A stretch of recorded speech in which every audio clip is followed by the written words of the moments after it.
Baking Things with Jay featuring Olympian star Kelvin Thunder.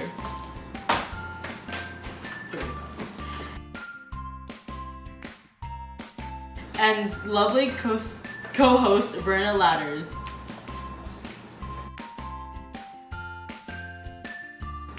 Today we're going to be making chocolate chip cookies, and you're going to need all-purpose flour, granulated sugar, brown sugar, vanilla extract, butter, an egg, and some chocolate chips. Now we're going to start by having both of my assistants measure out the ingredients. Flour provides the structure for the product. The gluten or protein in flour combines to form a web that traps air bubbles and sets. A starch granule will likely either be broken down into simple sugars by enzymes and fed upon by yeast if available, or gelatinized, whether by the starch given enough water and heat will swell, burst, and solidify. When lots of starch granules gelatinize, they become the structure of the baked good. Sugar does more than just sweeten your confections. This is what's responsible for the toasty and nutty aromas and caramel flavor of a finished baked good. At around 350 degrees, sugars begin to break down and release those familiar tastes and smells. Sugar crystals cut into solid fats like butter to help form the structure of the products by making small holes which are filled with CO2 when the leavening agents react. Fatty ingredients such as butter, vegetable shortening, and oils are used to shorten the formation of gluten.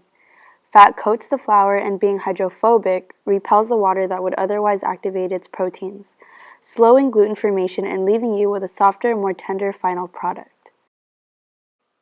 Liquid helps carry flavorings throughout the product, forms gluten bonds, and reacts with the starch in the protein for a strong but light structure. Leavening ingredients make the dough rise either before or during baking.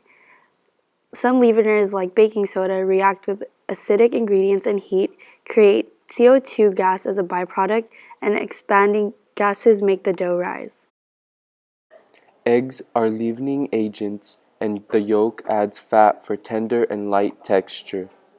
Many recipes require fats and water-based liquids to come together in a solution, even though they repel each other. This kind of solution is called emulsion. Egg yolks contain lecithin, which is an emulsifier, meaning it can make fats and water-based liquids mingle. Like sugar, salt does more than just round out the flavor. It helps strengthen the dough. Dough without salt tends to be a sticky glob. The how and why of this is debated, but some think it has to do with ionic charge. Too many positive charges might repel and push gluten apart, and salt's negative ions balance out the charge and gluten forms nicely. Last but not least, you can't have chocolate chip cookies without chocolate chips. Add too much and it might be a little too sweet.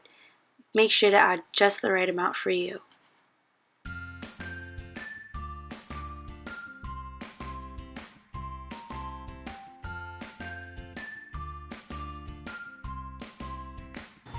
Now that my co-host have measured and arranged the ingredients, we are going to add them into the mixing bowl, starting with the flour.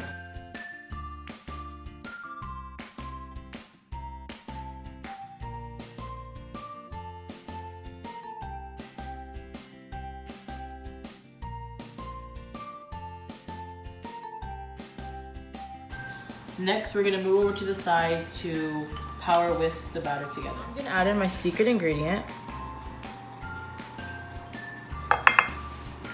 and power whisk the mixture together.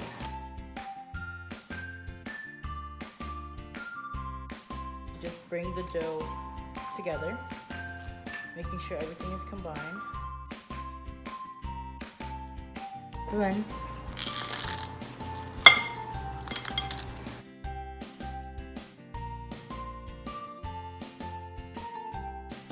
So now we're gonna put the cookie dough in the fridge.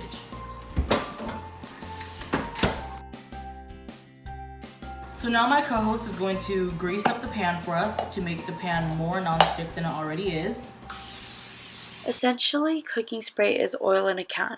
but it also contains lecithin, which is an emulsifier, dimethyl silicone, which is an anti-foaming agent and propellant, such as butane or propane.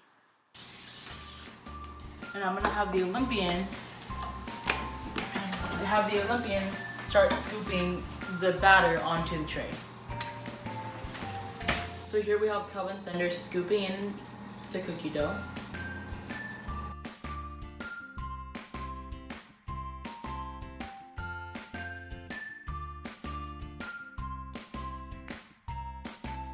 And the last one.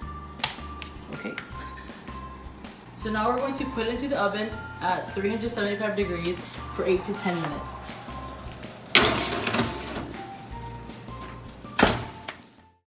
In an oven, the electromagnetic waves forces act on charges, pushing positive charges one way and negative charges the opposite way.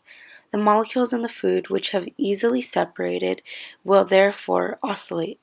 As they oscillate, they transfer energy to the rest of the food by bumping into other molecules. Physics also plays a vital role in the baking of the cookies.